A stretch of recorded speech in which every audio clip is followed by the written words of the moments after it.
Some of you may have wondered if I've ever crashed my drone or lost it in the woods when I'm doing close-in flying. Well, yes. Today I was flying in a snowstorm, hit a tree, and had to go chase my drone. Now, the snow was at least 3 feet deep and crusty on top.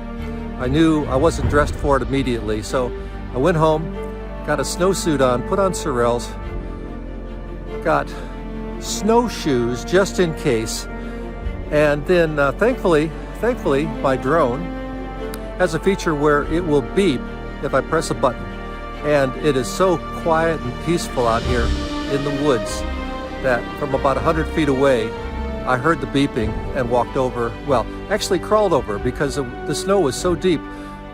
My feet were punching through the top crust. I got down on my hands and knees and I crawled over to my drone to retrieve it because I sure did not want to lose my drone today. Glad I found it. Yeah, this happens. It's bound to happen because of the way I fly and where I fly, because it produces the coolest video.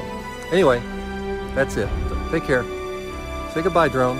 No, don't say goodbye, drone. Don't ever say goodbye. Say, see you later. Bye.